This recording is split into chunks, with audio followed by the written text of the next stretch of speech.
Hello students, आपका फिर से स्वागत है हमारे प्लेटफॉर्म स्प्रिंटेड लर्निंग में। बेटा जी लेक्चर 1 में, इस चैप्टर के लेक्चर 1 में हमने कार्बन को शुरू किया था। आज हमारा लेक्चर 2 है, इसी को आगे हम कंटिन्यू करते हैं, कार्बन एंड इट्स कंपाउंड्स को। बेटा लास्ट क्लास में अगर हम देखें, हमने डिस्कस किया था कि कार्बन की कॉन्फ़िगरेशन 2,4 थी, जिसमें हमने देखा कि 4 इलेक्ट्रॉन्स गेन कर सकता था, हमने देखा कि 4 इलेक्ट्रॉन लूज कर सकता था। बट कुछ एनर्जी के कंसेप्ट हमने पढ़े थे, कुछ रीजंस किए थे जो हमें हमारी एनसीईआरटी बताती है। उसके अकॉर्डिंग ना ही इसने गेन किए इलेक्ट्रॉन्स, ना ही इसने लूज किए इलेक्ट्रॉन्स। तो लास्ट में डिस्कस किया था हमने, इट शेयर्स द इलेक्ट्रॉन्स। ये क्या करता है? शेयरिंग ऑफ इलेक्ट्रॉन्स करता है। शेयरिंग ऑफ इलेक्ट्रॉन्स के कारण एक नई बॉन्ड बनी थी, that is called covalent bond. Covalent bond या बॉन्डिंग। शायद आप कुछ बच्चे जो इस वीडियो को देख रहे हैं, उन्होंने बॉन्ड वर्ड शायद ना सुना हो। बॉन्ड का मतलब होता है बेटा जी फोर्स ऑफ अट्रैक्शंस। बॉन्ड का मतलब होता है फोर्सेस ऑफ अट्रैक्शंस। मीन्स जैसे हमने लास्ट टाइम देखा था, NaCl का एग्जांपल लिया। NaCl में क्या थे? आयंस बने थे। Ions means positive and negative charge particles बने थे। Positive and negative charge particles के कारण यहाँ अट्रैक्शंस थी। Positive and negative charge particles के कारण यहाँ अट्रैक्शंस थी। तो इन अट्रैक्शंस को हम नाम देते थे आयनिक बॉन्ड, यानी कि आयंस के बीच में force of attractions. Bond means forces of attraction. NaCl का एग्जांपल लिया, आयंस बने थे। आयंस मीन्स पॉजिटिव और नेगेटिव चार्ज पार्टिकल से है। मीन्स आयंस के बीच की फोर्स ऑफ अट्रैक्शन को हम आयनिक बॉन्ड कहते हैं। इन कंपाउंड्स को आयनिक कंपाउंड कहते हैं। सिमिलरली जब हम शेयरिंग की बात कर रहे हैं, शेयरिंग ऑफ इलेक्ट्रॉन्स की बात कर रहे हैं, यहां भी हमारे पास क्या आएंगे? फोर्सेस ऑफ अट्रैक्शंस आएंगे, जिनको हमने नाम दिया है केमिकल बॉन्ड का, जिसको हमने अब डिस्कस करना है। केमिकल बॉन्ड की सबसे पहले आप लोग स्टेटमेंट लिखेंगे, the bond formed by the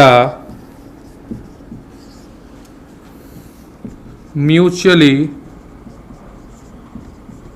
sharing of electrons between the atoms. Atoms के बीच में जो म्यूचुअली शेयरिंग रहेगी इलेक्ट्रॉन्स की, उसके कारण जो बॉन्ड की फॉर्मेशन होती है, उसे नाम दिया जाता है कोवलेंट बॉन्ड का। एग्जांपल्स भी करेंगे, टाइप्स भी करेंगे। कंप्लीट डिस्कशन हमारा सिर्फ आज कोवलेंट बॉन्ड पे रहेगा। आज का जो कंप्लीट लेक्चर हमारे पास है, कोवलेंट बॉन्ड हमारे पास बेटा जी 3 टाइप्स की होती है। 3 टाइप्स ऑफ कोवलेंट बॉन्डिंग। सबसे पहले हम बात करें सिंगल कोवलेंट बॉन्ड। सेकंड बात करें डबल कोवलेंट बॉन्ड। थर्ड हम बात करें ट्रिपल कोवलेंट बॉन्ड। यह हमने कोवलेंट बॉन्ड की बात शुरू की है। अभी थोड़ा सा कंसेप्ट नया है आप सबके लिए, तो मैं आराम से डिस्कशन करूंगा इन सभी टॉपिक्स की, इसके टाइप्स की, इसके एग्जांपल्स की। टिल लास्ट तक आपको कंप्लीट समझ में आ जाएगा कि केमिकल बॉन्ड का क्या मतलब है, कोवलेंट बॉन्ड का क्या मतलब है। 3 टाइप्स हैं कोवलेंट बॉन्डिंग के, single covalent bond, double covalent bond, triple covalent bond. अब बात करते हैं कि सिंगल कोवलेंट बॉन्ड क्या होती है। बात करते हैं अब सिंगल कोवलेंट बॉन्ड की। द कोवलेंट बॉन्ड, ये बॉन्ड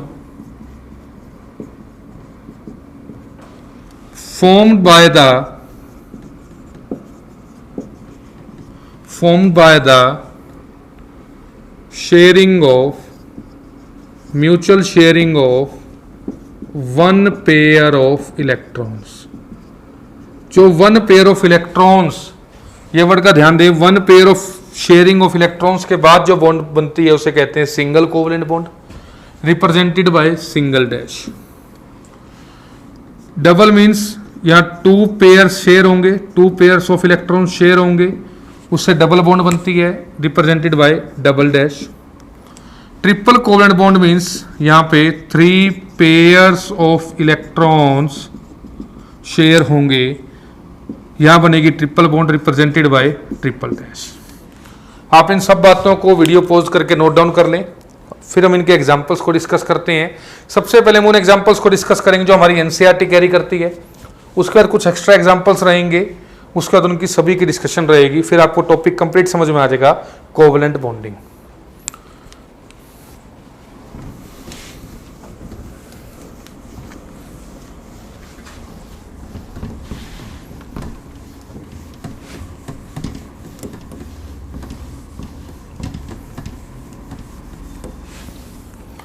सबसे पहले मैं अपना एग्जांपल लूंगा बेटा जी H2 मॉलिक्यूल। इसके बाद हम डिस्कस करेंगे O2 मॉलिक्यूल, इसके बाद डिस्कस होगा N2 मॉलिक्यूल। ये तीनों एनसीईआरटी में सॉल्व्ड एग्जांपल्स हैं। सबसे पहले हमें कोवेलेंट बॉन्ड के मॉलिक्यूल्स की अगर हम बात करें, इसकी रिप्रेजेंटेशन, इनके बॉन्ड स्ट्रक्चर कैसे रिप्रेजेंट करते हैं, कैसे इनको बनाते हैं, कैसे इनके स्ट्रक्चर्स को ड्रॉ करना है, तो सबसे पहले हमने क्या करना है, यहाँ 2 हाइड्रोजन है, आप दोनों हाइड्रोजन लिखेंगे। इनिशियली जब हमें अब इनकी प्रैक्टिस नहीं है तो हमने कैसे आराम से काम को करना है स्टेप बाय स्टेप। इनका एटॉमिक नंबर, इनकी इलेक्ट्रॉनिक कॉन्फ़िगरेशन 1-1 रहेगी कि एटॉमिक नंबर 1-1 है। इसकी डिस्कशन हमने कल भी थोड़ी बहुत की थी, बाकी 9th क्लास में हमने पढ़ा हुआ है कंप्लीट डिटेल्ड में। तो अगर हम हाइड्रोजन की बात करें, हाइड्रोजन के अंदर वैलेंस इलेक्ट्रॉन्स कितने हैं 1, हाइड्रोजन के अंदर वैलेंसी कितनी है 1। आउटर मोस्ट शेल में भी एक इलेक्ट्रॉन है और एक इलेक्ट्रॉन ही हाइड्रोजन मॉलिक्यूल को हाइड्रोजन को ऑक्टेट कंप्लीट करने के लिए चाहिए, सॉरी डुप्लेट कंप्लीट करने के लिए, शेल कंप्लीट करने के लिए चाहिए, या ऑक्टेट नहीं वर्ड यूज होगा सॉरी, क्योंकि ऑक्टेट मींस 8 कंप्लीट करने होते हैं, या हाइड्रोजन 2 कंप्लीट करता है। अभी कहते हैं जी जितने भी इलेक्ट्रॉन्स आउटर मोस्ट शेल में हैं, जितने भी इलेक्ट्रॉन्स आउटर मोस्ट शेल में हैं, इन्हें डॉट एंड क्रॉस से रिप्रेजेंट कर दो। मैं एक वर्ड दोबारा बता रहा हूं, जितने भी वैलेंस इलेक्ट्रॉन्स हैं उन्हें डॉट और क्रॉस से रिप्रेजेंट करना है। जितने भी वैलेंस इलेक्ट्रॉन्स हैं उनकी रिप्रेजेंटेशन आएगी आपके साथ डॉट या क्रॉस के साथ, ये चीज आप ध्यान रखेंगे। तो भी हाइड्रोजन को भी 1 इलेक्ट्रॉन चाहिए शेल कंप्लीट करने के लिए, ये लो जी 1। अब शेयरिंग होगी इसके लिए, अब शेयरिंग होगी इसके लिए। कितने पेयर शेयर हुए हैं, कितने पेयर शेयर हुए इलेक्ट्रॉन के 1 पेयर, एक इसका है एक इसका है, म्यूचुअली कितने शेयर हुए 1 पेयर। 1 पेयर मैंने आपको बताया था कैसी तरह की बॉन्डिंग रहेगी, सिंगल बॉन्ड सिंगल डैश से रिप्रेजेंट कर, यानी कि H2 के अंदर H सिंगल बॉन्ड H होता है। शायद एग्जाम्पल समझ में आया होगा। इतने अगले एग्जाम्पल पे, नेक्स्ट एग्जाम्पल पे मूव करते हैं और बेटर अंडरस्टैंडिंग रहेगी हमारी। 2 ऑक्सीजन है, atomic number 8, electronic configuration 2-6, electronic configuration 2-6। यहां पे हम बात करें वैलेंस इलेक्ट्रॉन की 6, वैलेंसी की बात करें कितने इलेक्ट्रॉन्स चाहिए इलेक्ट्रॉन शेल कंप्लीट करने के लिए 2। तो जितने आउटर मोस्ट शेल में हैं उन्हें हमने रिप्रेजेंट करना है इस तरह से। यहां 2 कंप्लीट किए इसने, या इस तरह से 2 लेके कंप्लीट किए। कितने पेयर शेयर हुए हैं, साफ दिख रहा है जी 2 pair means double dash means double bonding. इतनी बात समझ में आ रही होगी सभी को। कुछ नहीं करना बेटा, एटॉमिक नंबर आपको याद होना चाहिए, इलेक्ट्रॉनिक कॉन्फ़िगरेशन हम लिख सकते हैं। जितने भी वैलेंस इलेक्ट्रॉन है आउटर मोस्ट शेल के इलेक्ट्रॉन्स हैं उनको क्रॉस और डॉट से रिप्रेजेंट कर दिया। देन वैलेंसी कितनी है उनको हमने सामने रखा और शेयरिंग करवा दी। एक एग्जांपल और देखते हैं। N2 मींस दोनों N है, एटॉमिक नंबर है 7, कॉन्फ़िगरेशन 2-5। अगर हम यहां देखें वैलेंस इलेक्ट्रॉन्स कितने हैं, वैलेंस इलेक्ट्रॉन है 5। अगर हम वैलेंसी की बात देखें, वैलेंसी कितनी है 3। अगर हम यहाँ स्ट्रक्चर की बात करें कितने इलेक्ट्रॉन्स आउटर मोस्ट शेल में आएंगे 5। 3 सामने रखे शेयरिंग के लिए, ये शेयरिंग करके 8 कंप्लीट हो गए जी, इधर शेयरिंग करके ये 8 कंप्लीट हो गए। कितने पेयर शेयर हुए हैं 3 pair means triple dash means triple bonding. इन सब एनसीईआरटी एग्जाम्पल्स को आप एक बार यहां से समझेंगे। समझने के बाद इनको रफ कॉपी में लेक्चर कंप्लीट होने के बाद अपने आप करके भी देखेंगे, ताकि आपकी प्रैक्टिस जो है इजी एग्जाम्पल से, हम जब मुश्किल पे जाएंगे इजी हो जाए आपके लिए सारे एग्जाम्पल्स। आगे देखते हैं।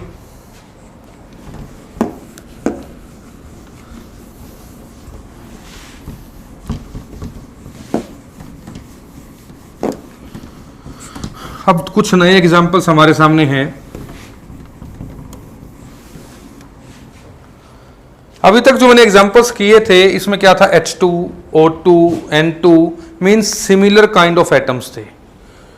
मैं क्या कहना चाहता हूं, अभी तक जो हमने एग्जाम्पल्स पढ़े हैं H2, O2 और N2, इसमें दोनों एटम्स सेम काइंड के थे, दोनों H थे, दोनों O थे, दोनों N थे। अब एक दो एग्जाम्पल्स हम वो पढ़ेंगे जिसमें डिफरेंट टाइप्स ऑफ एटम्स रहेंगे, जैसे HF मोलिक्यूल, जैसे HCl मोलिक्यूल। इन दोनों की बात करते हैं हम सबसे पहले। H की बात की जाए, अगेन 1, फ्लोरीन 9, कॉन्फ़िगरेशन 1, 2, 7। इधर हाइड्रोजन के पास कितने इलेक्ट्रॉन्स आउटर मोस्ट शेल में, 1 चाहिए भी 1। फ्लोरीन के पास कितने इलेक्ट्रॉन्स हैं, 7 चाहिए कितने, इसे 8 कंप्लीट करने के लिए 1, तो 1 सामने रखा। Sharing of electron, sharing of electrons कितने पेयर शेयर हुए, 1 pair, 1 pair means single bond. इस एग्जांपल को मेरे करवाने से पहले HCl को वीडियो पॉज करके आप खुद करके देखें, देन नेक्स्ट मैच करें कि क्या हम ठीक कर रहे हैं। HCl 1, 17, कॉन्फ़िगरेशन 1, Cl के लिए 2, 8, 7, दोनों को एक एक इलेक्ट्रॉन चाहिए कंप्लीट करने के लिए शेल को। सेम हमने यहाँ पे HF की तरह शेयरिंग ऑफ इलेक्ट्रॉन्स करवाया। कितने पेयर शेयर हुए हैं, साफ दिख रहा है बेटा जी आपको, यहाँ 1 पेयर ऑफ इलेक्ट्रॉन शेयर हुआ है, मींस सिंगल बॉन्ड। अब कुछ नए एग्जांपल्स देखते हैं। अभी तो ये हमने वो एग्जांपल किए पहले जिसमें सेम काइंड ऑफ एटम्स थे, हमने फिर वो एग्जांपल्स किए जिसमें 2 अलग अलग एटम्स थे, लेकिन सभी के सभी जो एग्जांपल्स थे उनमें कॉमन बात थी, सारे डायटोमिक थे। जितने एग्जांपल्स मैंने अब तक किए सारे डायटोमिक मॉलिक्यूल्स थे। डाय मतलब वो ऐसे मॉलिक्यूल जिसमें 2 एटम्स हैं, डायटोमिक मतलब जिनमें 2 एटम्स हैं। अब हम कुछ ऐसे एग्जांपल्स डिस्कस करेंगे इसमें मोर देन 2 एटम्स होंगे। सबसे पहले मैं एग्जांपल डिस्कस करता हूं आपके सामने H2O मॉलिक्यूल, वाटर मॉलिक्यूल की बात कर रहे हैं। बेटा जब हमारे पास मोर देन 1 एटम्स आ रहे हैं, सॉरी मोर देन 2 एटम्स आ रहे हैं, तो सबसे पहले हम यहां क्या देखते हैं कि इनमें सेंट्रल एटम कौन सा है। सेंट्रल एटम कौन सा है जी, ऑक्सीजन। बाकी साइड में 2 H आएंगे। फिर हम देखते हैं जी साइड एटम्स के बारे में कि साइड एटम्स का नेचर कैसा है। सिर्फ साइड एटम्स हैं हाइड्रोजन, दोनों ही हाइड्रोजन है, 2 साइड एटम्स हैं। तो सेम हमने क्या करना है, ऑक्सीजन को सेंटर में रखना है, साइड में हमने हाइड्रोजन को रखना है। कॉन्फ़िगरेशन देखनी है, सेम सीक्वेंस। कॉन्फ़िगरेशन देखने के बाद हम इसकी वैलेंसी देखते हैं, वैलेंस इलेक्ट्रॉन देखते हैं, क्योंकि हाइड्रोजन हमने अभी तक भी देखा 1 इलेक्ट्रॉन इसके पास है, 1 और चाहिए। ऑक्सीजन क्या करेगा, ऑक्सीजन को 2 इलेक्ट्रॉन्स चाहिए। ये बात समझ में आ रही है कि ऑक्सीजन को कितने इलेक्ट्रॉन्स चाहिए, 2। अपनी शेल को कंप्लीट करने के 2 इलेक्ट्रॉन चाहिए। एक वो करेगा इस हाइड्रोजन से शेयर, एक करेगा वो इस हाइड्रोजन से शेयर, क्योंकि मॉलिक्यूल में कितने H हैं, 2। तो एक एक म्यूचुअल शेयरिंग रहेगी हर एक के साथ। ये देखो जी यहाँ पे इसने H ने कंप्लीट कर लिया, इधर इस H ने कंप्लीट कर लिया। अब ऑक्सीजन की बारी है, ऑक्सीजन ने दोनों H से मिला के कंप्लीट कर लिया। कितने पेयर शेयर हुए हैं, total 2 pair of electron share हुए हैं, लेकिन दोनों हाइड्रोजन अलग अलग हैं, एक इधर है एक इधर है। तो दोनों के बीच में जो रिप्रेजेंटेशन ऑफ बॉन्डिंग है वो सिंगल बॉन्ड H ऐसे रहेगी हमारे पास। इनके बीच में सिंगल बॉन्ड, इसके लिए यहां सिंगल बॉन्ड। टोटल हमारे पास 2 सिंगल बॉन्ड्स आएंगे, एक डबल बॉन्ड नहीं है, एक सिंगल बॉन्ड या एक सिंगल बॉन्ड यहां। इन एग्जांपल्स को देखें, फिर हम आगे कुछ मूव करते हैं कुछ एग्जांपल्स पे।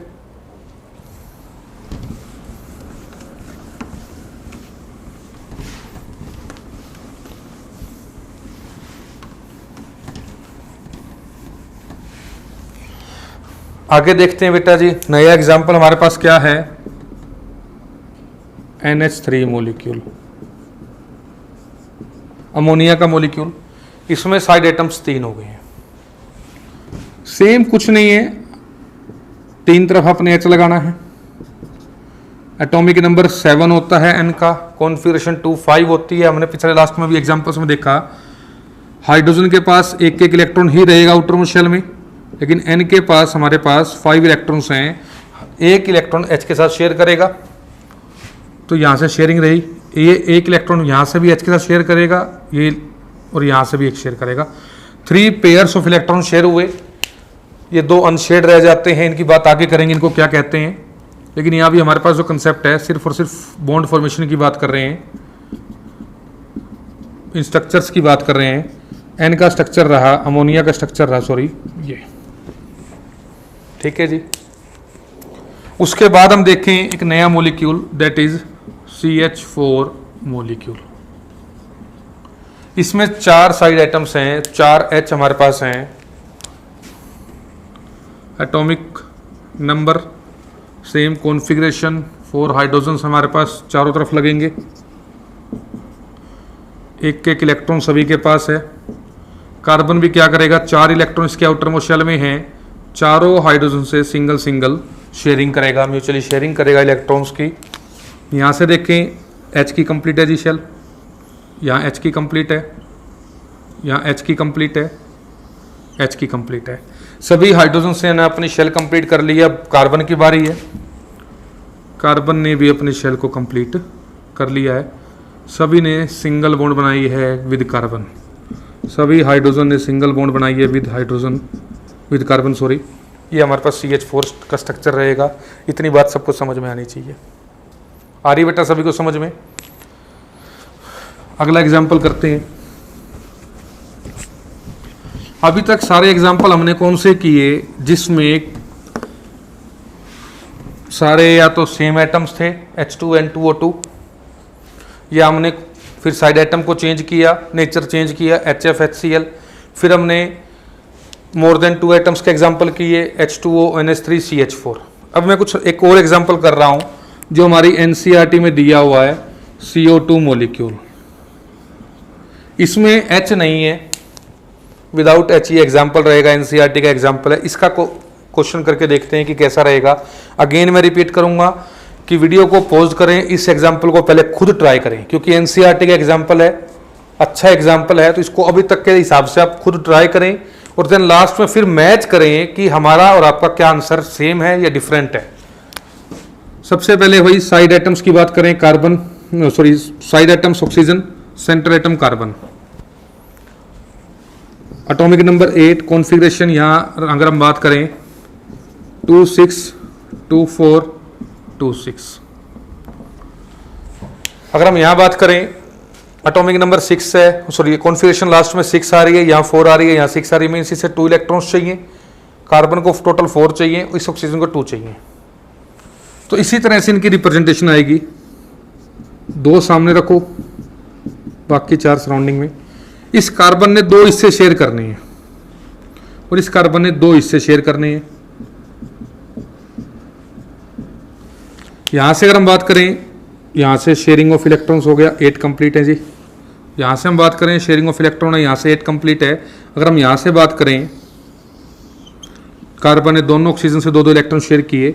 अब देखें, कार्बन ने 2 पेयर ऑफ इलेक्ट्रॉन शेयर किया इससे, कार्बन ने 2 पेयर ऑफ इलेक्ट्रॉन शेयर किया इससे, ये बन गया O double bond C double bond O, ये बन गया CO2 मोलिक्यूल का स्ट्रक्चर। और अब लास्ट में मैं एक आपको और बात बताना चाहूंगा इस लेक्चर के, इन सभी स्ट्रक्चर्स को नाम दिया जाता है इलेक्ट्रॉन डॉट स्ट्रक्चर्स। यहाँ पे हमने वैलेंस इलेक्ट्रॉन्स को डॉट से रिप्रेजेंट किया ना, तो हमारी बुक इसे लिखेगी इलेक्ट्रॉन डॉट स्ट्रक्चर्स। अगर हमें क्वेश्चन आता है कि draw the electron dot structure for CO2, तो आपने कंप्लीट ऐसे ड्रॉ करना है। इन बॉन्ड को नहीं रिप्रेजेंट करना, सिर्फ आपको काउंट करने के लिए लगवाई गई थी। अब इसमें आपने लास्ट में इस तरह डबल बॉन्ड स्ट्रक्चर बना के फाइनल करना है आंसर को। तो इसके लिए आपको atomic number, valency, valence electrons, representation सारी प्रॉपर वे में आनी चाहिए। इसके बाद हम इस आंसर को आराम से कर पाएंगे, कंसेप्ट को। ईजी कंसेप्ट है। तो अब हमने सीखा कोवलेंट बॉन्ड के बारे में कि कोवलेंट बॉन्ड कैसे होती है, शेयरिंग के बाद बनती है, कार्बन ने जैसा कि फॉर्मेशन करनी शुरू की। आगे भी हम इस कंसेप्ट को फॉलो करेंगे, कंसेप्ट के अंदर बात करेंगे, लेकिन अभी आज का जो लेक्चर था वो कोवलेंट बॉन्ड पे था। आई थिंक आपको समझ में आया होगा, अच्छा लगा होगा। तो एट लास्ट मैं आपको फिर एक बात रिपीट करूंगा कि अगर आपको हमारा कंटेंट अच्छा लग रहा है तो प्लीज़ लाइक करें, शेयर करें, सब्सक्राइब करें, और साथ में अगेन मैं आपके बेनिफिट की बात कर रहा हूं, और ये जरूरी है कि जो भी लेक्चर जैसे जैसे आगे इंक्रीज हो रहे हैं, लेक्चर की स्ट्रेंथ बढ़ रही है, तो प्लीज अपनी नोटबुक जो है वो जरूरी है, वो कंपलसरी है आपके लिए। आपने सारा काम, सारे एग्जांपल्स खुद करके भी देखने रफ नोटबुक में, उसके साथ साथ एक कंप्लीट होमवर्क नोटबुक जो आपकी रहेगी वो कंप्लीट आपने तैयार करनी है, ताकि एग्जाम टाइम्स में आप इजीली अपने काम को, अपने चैप्टर को टेस्ट के दौरान कभी भी इजीली पढ़ पाएं। क्योंकि जब वीडियोस बहुत सारी हो जाएंगी, हर वीडियो को दोबारा देखना, टाइम लगाना मुश्किल हो जाएगा। Okay, thank you students, thank you very much.